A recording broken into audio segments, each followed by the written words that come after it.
Movie స్టార్టింగ్‌లో ఒక పంజాబీ ఫ్యామిలీలో జరుగుతున్నటువంటి అంత్యక్రియ కార్యక్రమాన్ని చూపించడంతో మూవీ స్టార్ట్ అవుతుంది. ఆ ఫ్యామిలీలో ఆ ఇంటి పెద్దలు, ఆయన భార్య, భర్త ఇద్దరూ ఒక కార్ యాక్సిడెంట్‌లో చనిపోతారు. వాళ్ళకి ముగ్గురు పిల్లలు. అందులో పెద్దవాడి పేరు ముఖేష్. మిగతా ఇద్దరు అమ్మాయిలు. అకస్మాత్తుగా తల్లిదండ్రులు చనిపోవడంతో ఈ ముగ్గురు అనాథలుగా మిగిలిపోయారు. తిథి కార్యక్రమాలకు వచ్చిన బంధుమిత్రులు కూడా వీళ్ల బాధ్యత వాళ్ల మీద ఎక్కడ పడుతుందోనని వాళ్ల పని త్వరగా ముగించుకుని అక్కడ్నుంచి వెళ్ళిపోతారు. అయితే వాళ్ళ తాతగారు, అత్తా, మామ మాత్రం అక్కడే ఉంటారు. వాళ్ళ తాతగారు, నేను చనిపోయేదాకా ఇద్దరమ్మాయిల బాధ్యత నేనే చూసుకుంటాను. ముఖేష్ని మీరు చూసుకోండని వాళ్ళ అత్తామామలకి చెప్తాడు. ముఖేష్ అత్త చాలా కమర్షియల్. ఆమె అన్నింటినీ డబ్బుతోనే వెలకడుతుంది. కాబట్టి ముఖేష్ తాతగారు తన పెన్షన్ డబ్బులో నుంచి కొంత డబ్బు పంపిస్తానని, ముఖేష్ చదువు పూర్తయ్యేదాకా మీ దగ్గరే జాగ్రత్తగా ఉంచుకోమని చెప్తాడు. ముఖేష్కి తన అత్త ఇంటికి వెళ్లడం ఇష్టం లేదు. కాని ఎలాగైనా చదువుకోవాలనే ఆలోచనతో మనసు చంపుకొని తన అత్తతో పాటు ఆమె ఇంటికి వెళ్తాడు. అలా కొన్ని నెలలు గడిచిపోతాయి. తన అత్త ఇంట్లో ముఖేష్ని చాలా చులకనగా చూస్తూ అవమానిస్తూ ఉంటారు. ముఖేష్ అత్తకి ఒక కొడుకున్నాడు. ఆ పిల్లాడు కూడా ముఖేష్తో ఎప్పుడూ గొడవ పడుతూ ఉంటాడు. మాటలతో బాధ పెడతాడు. అయినా కూడా ముఖేష్ ఒక పూట తిని తినక ఆ ఇంట్లో ఉంటూ తన చదువుని కంటిన్యూ చేస్తూ ఉంటాడు. ఒకరోజు ముఖేష్ అత్త తన ఇంట్లో ఆ ఏరియాలో ఉన్న మహిళలతో కలిసి ఒక మీటింగ్ ఏర్పాటు చేసుంటుంది. కాబట్టి అందరికీ కూల్ డ్రింక్స్, పలహారాలు ముఖేష్ తీసుకురావాల్సి వస్తుంది. కూల్ డ్రింక్స్, సమోసాలు వగైరా తీసుకుని ఇంటికి వచ్చిన ముఖేష్ని తన అత్త నీకోసం ఎంతసేపు వెయిట్ చేయాలి, చేతులు కడుక్కుని వెంటనే వెళ్లి అందరికీ సర్వ్ చేయమని చెప్తుంది. ముఖేష్ చేతిలో ఉన్న బ్యాగ్ తన అత్త చేతికిచ్చి చేతులు కడుక్కోవడానికి వాష్రూమ్కి వెళ్తాడు. డోర్ ఓపెన్ చేస్తే లోపల సారిక అనే మహిళ సిగరెట్ తాగుతూ ఉంటుంది. ముఖేష్ ఆమెను చూసి బయట నిలబడిపోతాడు. ఆమె వెళ్లిపోయిన తర్వాత చేతులు కడుక్కుని వెంటనే వెళ్లి తెచ్చిన సమోసాలు, కూల్ డ్రింక్స్ అందరికీ సర్వ్ చేస్తూ ఉంటాడు. అప్పుడు సారిక, పనులన్నీ బాగానే చేస్తున్నావు, మరి మా పని ఎప్పుడు చేసి పెడతావని ఆట పట్టిస్తుంది. అక్కడ ఉన్న అందరూ నవ్వుకుంటారు. పార్టీ అయిపోయిన తర్వాత అందరూ వెళ్ళిపోతారు. రాత్రి ముఖేష్ భోజనం చేస్తూ ఉంటాడు. అప్పుడు అతని అత్త, సారిక ఆంటీ వాళ్ళ ఇంట్లో పైప్ లైన్ పాడైందట, నువ్వెళ్ళి కొంచెం ఆ పని చేసిపెట్టు అంటుంది. తర్వాత రోజు ఉదయం ముఖేష్ బట్టలు ఇస్త్రీ చేసుకుని నీటిగా రెడీ అయ్యి కాలేజ్కి వెళ్లకముందే సారిక ఇంటికి వెళ్తాడు. ఆ ఇంటి వాతావరణం చాలా ప్రశాంతంగా ఉంటుంది. ముఖేష్ కాలింగ్ బెల్ నొక్కగానే ఒక వృద్ధ మహిళ వచ్చి డోర్ ఓపెన్ చేస్తుంది. నీకెవరు కావాలని అడుగుతుంది. ముఖేష్ సారిక ఆంటీ ఇంట్లో పైప్ లైన్ పాడైందని రమ్మని పిలిచారు అంటాడు. ఆమె, ఇక్కడ సారిక అని ఎవ్వరూ లేరు, నువ్వు ఇక్కడ్నించి వెళ్ళిపో, లేదంటే నిన్ను పట్టుకుంటుంది, ఎప్పటికీ విడిచిపెట్టదు, దయచేసి ఇక్కడ్నించి పారిపో అని చెప్తుంది. ఈలోగా సారిక అక్కడికి వచ్చేస్తుంది. బయటికి వస్తే ఎవరైనా గొంతు కోసేస్తారని చెప్పాను కదా అని ఆవిడ్ని లోపలికి తీసుకెళ్తూ ముఖేష్ని డోర్ లాక్ చేసి లోపలికి రమ్మని చెప్తుంది. ముఖేష్ డోర్ లాక్ చేసి లోపలికెళ్తాడు. అక్కడున్న బొమ్మలు చూస్తూ ఉండగా సారిక అక్కడికి వస్తుంది. ముఖేష్ని సోఫాలో కూర్చోపెట్టి డబల్ మీనింగ్లో మాట్లాడుతూ ఉంటుంది. ముఖేష్ ఒక మహిళకి అంత దగ్గరగా కూర్చోవడం ఇదే మొదటిసారి. కాబట్టి ఆ అబ్బాయి చాలా కంగారు పడుతూ ఉంటాడు. సడన్ గా సారిక ముఖేష్ని ముద్దు పెట్టుకుంటుంది. ముఖేష్కి ఏమీ అర్థం కాక అయోమయంలో ఉంటాడు. వెంటనే అక్కడ్నుంచి లేచి వెళ్లిపోయే ప్రయత్నం చేస్తాడు. ఎవరైనా వస్తే బాగుండదు, మీ భర్త చూస్తే నేను మిమ్మల్ని బలవంతం చేస్తున్నా అనుకుంటాడు అని చెప్పగానే సారిక, నువ్వేమీ భయపడకు, మా ఆయన వేరే పనిమీద వేరే ఊరు వెళ్లాడు అంటుంది. ఇక మా అత్తంటావా, రూంలో లాక్ చేస్తే ఆమె బయటికి రాదు, ఇంట్లో ఎవ్వరూ లేరని ముఖేష్తో శారీరకంగా కలిసి అన్ని కోరికలు తీర్చుకుంటుంది. ముఖేష్కి ఇదంతా కొత్తైనప్పటికీ సారిక ఆంటీ మాయలో పడిపోతాడు. ఇక ఇద్దరూ అదే పనిమీదుంటారు. ముఖేష్ ఇంటికి వెళ్లగానే అక్కడ జరిగిందేది తన అత్తతో చెప్పడు. తర్వాత ముఖేష్ కాలేజీకి వెళ్తాడు. అతని దగ్గర ట్యూషన్ ఫీజుకి కూడా డబ్బులు లేవు. కాబట్టి ఒక శ్మశానంలో వెళ్లి కూర్చుంటాడు. ఒక్కడే కూర్చుని చెస్ ఆడుతూ ఉంటాడు. ఆ శ్మశానంలో ముఖేష్కి ఒక వ్యక్తి పరిచయం అవుతాడు. అతను అదే శ్మశానంలో శవపేటికలు తయారు చేస్తూ ఉంటాడు. చాలా తక్కువ టైంలోనే ఇద్దరు మంచి స్నేహితులవుతారు. తరచూ కలుస్తూ చెస్ ఆడుతూ ఉంటారు. ముఖేష్కి ఇప్పుడిప్పుడే బయట ప్రపంచం గురించి తెలుస్తుంది. ఫ్రెండ్తో చేరి ఇంకొన్ని విషయాలు నేర్చుకుంటాడు. మరోవైపు సారిక ముఖేష్ కాలేజ్ అయిపోయిన వెంటనే తన ఇంటికి పిలిపించుకుని శారీరకంగా కలుస్తూ తన కోరికలు తీర్చుకుంటూ ఉంటుంది. ముఖేష్లో కామాన్ని ప్రేరేపించి తనని బానిసగా చేసుకుంటుంది. ముఖేష్ కూడా సారికతో ఎంజాయ్ చేస్తూ ఆమె ఇచ్చిన డబ్బులు తీసుకుని మంచి బట్టలు, మంచి ఫుడ్డు తీసుకుంటూ రోజులు గడుపుతూ ఉంటాడు. ముఖేష్లో వచ్చిన ఈ మార్పులు చూసి తన అత్త, కొత్త బట్టలు, కొత్త చెప్పులు, వీటన్నింటికీ నీకు డబ్బులెక్కడ్నుంచి వచ్చాయని అడుగుతుంది. ముఖేష్ కాలేజీలో ఫ్రెండ్ ఇచ్చాడని చెప్పి తప్పించుకుంటాడు.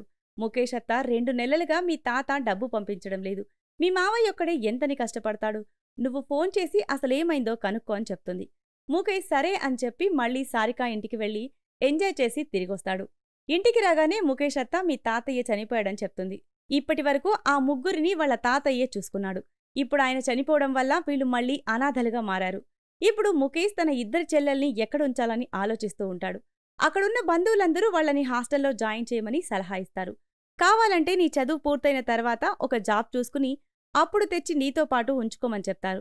ముఖేష్కి వేరే ఆప్షన్ లేకపోవడం వల్ల తన ఇద్దరి చెల్లెళ్ళని ఒక హాస్టల్లో జాయిన్ చేస్తాడు. తిరిగి మళ్ళీ తన అత్తింటికి వెళ్తాడు. నెక్స్ట్ సీన్లో ముఖేష్ సారికని కలిసి ఆమె కోరికని తీర్చిన తర్వాత తన ఇబ్బందుల గురించి చెప్తాడు. నా చెల్లెళ్ళని చూసుకోవడానికి నాకు డబ్బు కావాలి. ఏదో ఒక ఉద్యోగం లేదా డబ్బు వచ్చే మార్గం చూపించమని అడుగుతాడు. సారిక తన ఫోన్ బుక్లోంచి ఒక నెంబర్ తీసిస్తుంది. ముఖేష్ ఆ నెంబర్కి కాల్ చేసి నీట్గా రెడీ అయ్యి వాళ్ళు చెప్పిన అడ్రస్కి వెళ్తాడు. ముఖేష్ వెళ్లిన ఇంట్లోంచి ఒక మహిళ బయటకొస్తుంది. ఆమె ముఖేష్ని లోపలికి పిలుచుకుని వెళ్తుంది. లోపల ఏం జరిగిందో తెలీదు కానీ అక్కడ ఏం జరుగుతుందో అందరూ ఊహించొచ్చు. ముఖేష్ చాలా బాధపడుతూ సారిక ఇంటికి వెళ్తాడు. నేను ఇలాంటి పని చేయను, అర్జెంటుగా డబ్బులు వచ్చే పని చూపించనడిగితే నువ్వు వేరే మహిళ దగ్గరికి పంపిస్తావా అని తన బాధని వెళ్ళగక్కుతాడు.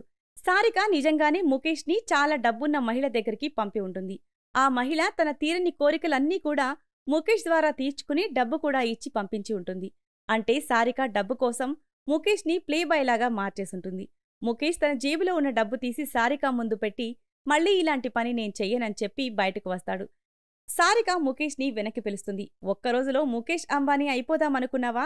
నీ పరిస్థితి ఏంటో నీకు బాగా తెలుసు. కాబట్టి కొంత డబ్బు కూడబెట్టుకునే వరకు ఈ పని చేయమని చెప్తుంది. ముఖేష్కి తన కోసం తన చెల్లెల్ని చూసుకోవడం కోసం డబ్బు అవసరం. కాబట్టి సారిక చెప్పిన దానికి అంగీకరిస్తాడు. ఇప్పటినుంచి అతని జీవితమే మారిపోతుంది. రోజుకో కొత్త మహిళ, కోరినంత డబ్బు, కొత్త కోరికలు. తను జీవిస్తున్న మనుషుల మధ్య ఇంత విచిత్రమైన కోరికలతో మనుషులు జీవిస్తున్నారని తెలుసుకుని ఆశ్చర్యపోతాడు. కొన్ని రోజులు అది సరదాగా ఉన్నా అతనికి చాలా తక్కువ సమయంలోనే జీవితం మీద విరక్తి కలుగుతుంది.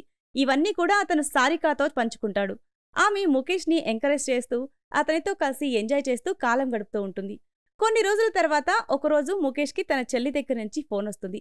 మేము ఈ హాస్టల్లో ఉండలేము, వెంటనే ఇక్కడి నుంచి తీసుకెళ్ళు అంటారు. తన పెద్ద చెల్లి ఈ హాస్టల్ వార్డెన్ చాలా డబ్బులున్న వాళ్ల దగ్గరికి హాస్టల్ అమ్మాయిల్ని పంపిస్తూ ఉంటుంది. వాళ్లు తిరిగి వచ్చేటప్పుడు చాలా డబ్బు తీసుకుని వస్తారు. వాళ్లకి కొంత డబ్బిచ్చి మిగతా డబ్బులు ఆమె తీసుకుంటూ ఉంది. మమ్మల్ని కూడా వాళ్లతో పాటు వెళ్లమని బలవంతం చేస్తోంది. కానీ మేం వెళ్లమని మొహం మీదే చెప్పేశాం. అప్పటినుంచి ఆమె మమ్మల్ని టార్చర్ చేస్తుందని చెప్తారు. ముఖేష్, మీరేమీ కంగారు పడకండి, రేపు ఉదయాన్నే నేను మీ హాస్టల్కి వస్తానని చెప్తాడు. వెంటనే సారికకి కాల్ చేసి రేపు ఎవరితో మీటింగ్ ఏర్పాటు చేయకని చెప్పి హాస్టల్కి వెళ్తాడు. హాస్టల్ వార్డెన్ మీ చెల్లెలు సరిగ్గా చదవడం లేదు, చెప్పిన పని కూడా చేయడం లేదు, కాబట్టి వాళ్ళిక్కడ ఉండి ఉపయోగం లేదు, నీతో పాటు వాళ్ళని తీసుకెళ్ళిపో అంటుంది. ముఖేష్, నువ్వు ఈ హాస్టల్ని అడ్డుపెట్టుకుని ఏమేం చేస్తున్నావో నాకు తెలుసు, కానీ అందులోకి నా చెల్లెళ్ళని లాగకు. ఇంకో 2 నెలల్లో నా చెల్లెళ్ళని నేను తీసుకెళ్ళిపోతాను అని ఆమె కొంత డబ్బిస్తాడు. ఆ డబ్బు తీసుకున్న వార్డెన్ సైలెంట్గా ఉంటుంది. ముఖేష్ తన చెల్లెళ్లతో ఇంకో 2 నెలల్లో వచ్చి మిమ్మల్ని తీసుకెళ్తానని చెప్పి ఒక ఫోన్ ఇచ్చి వెళ్తాడు. నెక్స్ట్ సీన్లో ముఖేష్ ఒక హోటల్లో ఒక కస్టమర్ కోసం ఎదురుచూస్తూ ఉంటాడు. అక్కడికి ఒక పెద్దావిడొస్తుంది. ఆవిడ లోపలికి రాగానే ముఖేష్ ఆమెని తాకుతూ ఉంటాడు. అప్పుడామె నేను అందుకోసం రాలేదు, నా బాధను పంచుకోవడానికి ఎవ్వరూ లేకపోవడం వల్ల ఇలా చేశానని తన బాధ చెప్పుకుంటుంది. ఆమె నా భర్తకి ఆరోగ్యం బాగాలేక హాస్పిటల్లో ఉన్నాడు. మాకున్న ఒక్కగానొక్క కొడుకు అమెరికాలో ఉన్నాడు. నా దగ్గర చాలా డబ్బుంది, కానీ బాధను పంచుకోవడానికి ఒక్క మనిషి కూడా తోడులేరని చెప్పి ఆమె అక్కడే నిద్రలోకి జారిపోతుంది. ఆ తర్వాత ఆమెకి హాస్పిటల్ నుంచి ఫోనొస్తుంది. మీ భర్త చనిపోయాడని చెప్తారు. ఆమె చాలా బాధతో హాస్పిటల్కి వెళ్తుంది. ముఖేష్ తన పని పూర్తయిందని వెళ్ళిపోకుండా ఆమెతో పాటు హాస్పిటల్కి వెళ్లి ఆమె భర్త డెడ్ బాడీని ఇంటికి చేర్చే వరకు ఆమెకి తోడుగా ఉంటాడు. ఈ సంఘటన చూసిన తర్వాత ముఖేష్కి ఇంకా జీవితం మీద విరక్తి కలుగుతుంది. కానీ అతని పరిస్థితుల కారణంగా అతను చేసే పని మానుకోలేకపోతాడు. ముఖేష్ ఇంటికి వెళ్లగానే తన అత్త కొడుకు ముఖేష్ రూంలో ఉన్న బీరువా ఓపెన్ చేయడానికి ప్రయత్నం చేస్తూ ఉంటాడు. ముఖేష్, ఎందుకు బీరువా ఓపెన్ చేస్తున్నావని అడిగితే, నీకెందుకు, ఇది మా ఇల్లు, నువ్వే మా బీరువా వాడుకుంటున్నావు అంటాడు. ముఖేష్, కొన్ని రోజులు ఉండు, నేను నా ఇంటికి వెళ్ళిపోతాను, అప్పుడు ఈ బీరువా నువ్వే వాడుకోవచ్చు అంటాడు. ముఖేష్ ఇప్పటిదాకా సంపాదించిన డబ్బులు మొత్తం ఆ బీరువాలోనే దాచుంటాడు. ఇంక డబ్బులు ఇక్కడ ఉంచడం సేఫ్ కాదని ఆ డబ్బు మొత్తాన్ని తీసుకుని సారిక ఇంటికి వెళ్లి ఆమెకిచ్చి, ఈ డబ్బులు భద్రంగా దాచు, నేనడిగినప్పుడు ఇవ్వమని ఆమె చేతిలో పెడతాడు. సారిక ఎవ్వనైనా ఇంతలా నమ్మడం అంత మంచిది కాదు, కొంచెం జాగ్రత్తగా ఉండడం నేర్చుకో అని ఆ డబ్బులు బీర్వాలో పెడుతుంది. తర్వాత ఇద్దరూ మంచం మీద రొమాన్స్ చేస్తూ ఉంటారు. ఈలోగా సారిక భర్త ఇంటికొస్తాడు. ఆమె మీద కొన్ని రోజుల నుంచి అనుమానం కలగటం వల్ల తలుపు పగలగొట్టుకుని లోపలికి వెళ్తాడు. ఇంకేముంది, ఇద్దరూ డైరెక్ట్గా రెడ్ హ్యాండెడ్గా దొరికిపోతారు. సారిక భర్త ఇద్దరికీ దేహశుద్ధి చేస్తాడు. ముఖేష్ అక్కడి నుంచి పారిపోయే ప్రయత్నం చేస్తాడు. కానీ అతను ముఖేష్ని భయపెట్టి ఓ మూలన కూర్చోబెడతాడు. ముఖేష్ కళ్ల ముందే సారికని తిట్టి బలవంతం చేస్తాడు. వాళ్ళిద్దరూ రొమాన్స్ చేస్తున్న అదే సమయంలో ముఖేష్ అక్కడి నుంచి పారిపోతాడు. తర్వాత రోజు ఉదయాన్నే సారిక భర్త ముఖేష్ అత్తయ్య ఇంటికి వెళ్లి ఆమెతో జరిగిన విషయం చెప్తాడు. ముఖేష్ ఇంటికి రాగానే తన అత్త 1 గంటలో బట్టలన్నీ సర్దుకుని ఇక్కడి నుంచి వెళ్ళిపో అంటుంది. ముఖేష్, నేను ఇప్పటికిప్పుడు ఎక్కడికని వెళ్ళను. అయినా నేనేం చేశాను? నీకు ఎవరో ఏదో తప్పుగా చెప్పారు. నేను సారిక ఇంట్లో పని మాత్రమే చేశాను అంటాడు. ముఖేష్ అత్త, సారిక గురించి, నువ్వు అక్కడ చేసిన పనుల గురించి అన్నీ నాకు బాగా తెలుసు. దయచేసి మమ్మల్ని ఇబ్బంది పెట్టకుండా ఇక్కడి నుంచి వెళ్ళిపోమని 2 చేతులెత్తి దండం పెడుతుంది. ముఖేష్ ఇంట్లో నుంచి బయటికి వచ్చిన తర్వాత ఎక్కడుండాలో తెలియక ఒక రైల్వే స్టేషన్లో వెళ్లి పడుకుంటాడు. అప్పుడు ముఖేష్ ఫ్రెండ్ అక్కడికి వచ్చి తనతో పాటు తన రూమ్కి తీసుకెళ్తాడు. అతను ముఖేష్తో, చూడు, నీకు ఏ సమస్యలున్నాయో నాకు తెలీదు. నీ సమస్యలు తీరేదాకా నువ్వు ఇక్కడే ఉండొచ్చని చెప్తాడు. ఇప్పుడు ముఖేష్ పరిస్థితి మొత్తం తలక్రిందులుగా మారిపోతుంది. ఇన్ని రోజులుగా తను సంపాదించిన డబ్బు మొత్తం సారిక దగ్గరికి వెళ్ళిపోయింది.